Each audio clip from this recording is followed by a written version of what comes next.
এ জীবন কেন এত রং বদলা।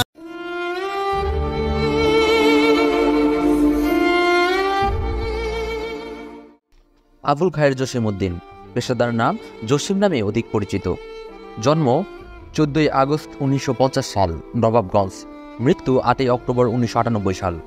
মৃত্যুকালীন সময় তার বয়স হয়েছিল 48 বছর বয়স। পেশায় অভিনেতা, প্রযোজক, ফাইট পরিচালক। উল্লেখযোগ্য কর্ম লালু মাস্তান, টাইগার, দোস্ত দুশমন। বাবা মা মারা যাবার সময় বলে গিয়েছিল সুমন ও সুজনকে লেখাপড়া শিখে যেন মানুষের মতো মানুষ করে।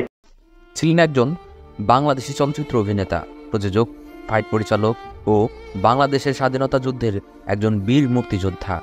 অনেকেই তাকে বাংলা চলচ্চিত্রের অ্যাকশনের পথ প্রদর্শন হিসাবে মনে করেন। তিনি প্রয়াত অভিনেতা আজমের হাত ধরে চলচ্চিত্রেতে আসেন।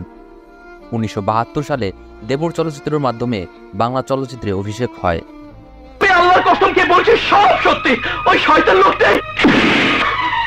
জসিম 1950 সালে 14 আগস্ট তৎকালীন পূর্ব পাকিস্তান, বর্তমানে বাংলাদেশ, ঢাকার নবাবগঞ্জ উপজেলায় বক্সনগর গ্রামে জন্মগ্রহণ করেন। তার প্রকৃত নাম আব্দুল খায়ের জসিম উদ্দিন।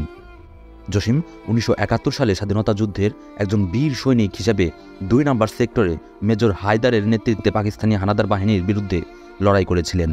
কাঁদবে না, বোনের এমন খবর শুনে ভাই তো কাঁদবে। জসিম 80-র দশকে বাংলা চলচ্চিত্রের জনপ্রিয়তা অর্জন করেন। জসিম চলচ্চিত্রে অভিনয় জীবন শুরু করে দেবর চলচ্চিত্রের মাধ্যমে 1972 সালে। ওই ছবিতে জসিম চলচ্চিত্র পরিচালকদের দৃষ্টি আকর্ষণ করতে সক্ষম হন। 1973 সালে তিনি রংবাদ ছবিতে অ্যাকশন ডিরেক্টর হিসাবে কাজ করেন। তিনি পরিচিতি পান দেওয়ান নজরুল পরিচালিত দোস্ত দুশমন চলচ্চিত্রে। খলনায়ক চরিত্রের মাধ্যমে চলচ্চিত্রে অভিনয় জীবন শুরু করলেও পরবর্তীকালে নায়ক হিসেবে তিনি সফলতা পেয়েছিলেন। দোস্ত দুশমন ছবিটি সারা জাগানো হিন্দি চলচ্চিত্র শোলের পুনর্নির্মাণ। ছবিতে তিনি গাফফার চরিত্রে অভিনয় করেছিলেন। খোঁজ শোলে ছবির নামকরা চরিত্র গাব্বার সিংয়ের আদলে থাকা ভারতীয় খলনায়ক আমজাদ খান প্রশংসা করেছিলেন জসিমের। তার খলনায়ক অভিনয়ে সমাপ্তি ঘটে সবুজ সাথী চলচ্চিত্রের মাধ্যমে। সবুজ সাথী চলচ্চিত্রে তিনি প্রথম প্রধান চরিত্রে অভিনয় করেন। তোরা যে নাটক সাজিয়েছিস তার ডাইরেক্টর আমি। ওই চলচ্চিত্রে তিনি নায়ক হিসেবে আত্মপ্রকাশ করেন এবং মৃত্যুর পূর্ব পর্যন্ত নায়ক হিসেবে অভিনয় চালিয়ে যান। 80-র দশকে সকল জনপ্রিয় নায়িকার বিপরীতে অভিনয় করেছেন এই অ্যাকশন অভিনেতা। তবে শাবানা ও রোজিনার সাথে তার জুটি সবচেয়ে দর্শকপ্রিয়তা অর্জন করেছিল। বিভিন্ন চলচ্চিত্রে তাকে শোষণ বঞ্চিত মানুষের প্রতিনিধি হিসেবে দেখা যায়।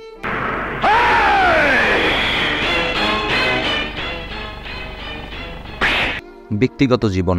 জসিমের প্রথম স্ত্রী ছিলেন ড্রিম গার্লস খ্যাত নায়িকা সুচরিতা। পরে তিনি ঢাকার প্রথম সবাক ছবির নায়িকা পূর্ণিমা সেনগুপ্তর মেয়ে নাসরিনকে বিয়ে করেন। এ জীবন কেন এত রং।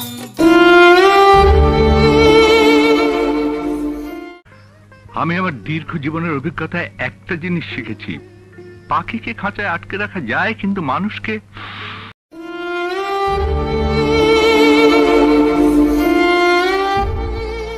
গোলাম মোস্তফা, জন্ম 2 মার্চ 1934 সাল, স্থান বরিশাল, ব্রিটিশ ভারত।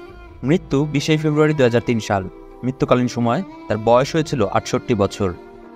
বড়টা শাহানা এবার MBBS পাশ করেছে, জীবনে কোনো পরীক্ষায় সেকেন্ড হয় নাই।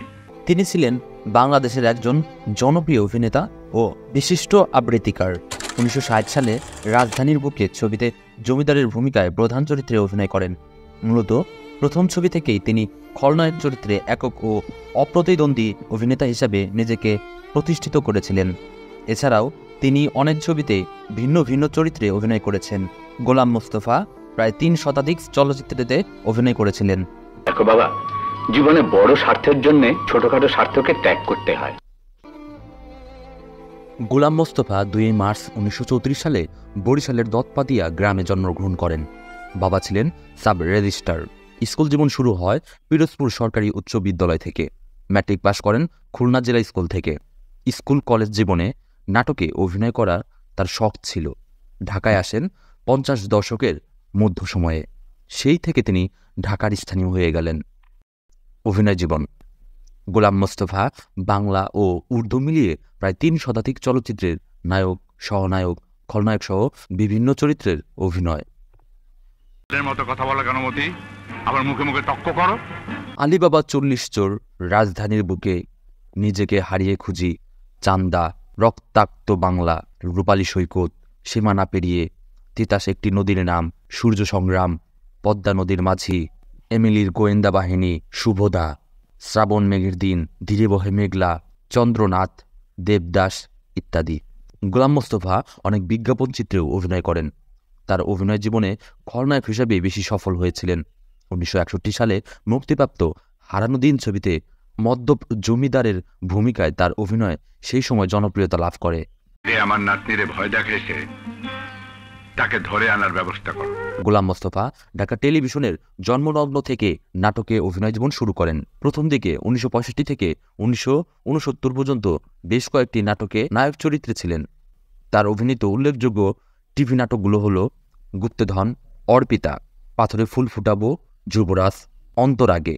গোলাম মোস্তফা ঢাকা টেলিভিশনের জন্মলগ্ন থেকে নাটকে অভিনয় শুরু করেন। প্রথম দিকে 1965 থেকে 1969 পর্যন্ত বেশ কয়েকটি নাটকে নায়ক চরিত্রে ছিলেন। তিনি তার সহকর্মী বেতারের অভিনেত্রী হোসনে আরার প্রেমে পড়ে যান। 1958 সালে হোসনে আরার সঙ্গে বিবাহবন্ধনে আবদ্ধ হন। তার বড় মেয়ে ক্যামিলিয়া মোস্তফা একজন আবৃত্তি শিল্পী এবং তার ছোট মেয়ে সুবর্ণা মোস্তফা বাংলাদেশের একজন অভিনেত্রী। প্রাক্তন জামাই হুমায়ুন ফরিদও ছিলেন বাংলা চলচ্চিত্রের কিংবদন্তি অভিনেতা।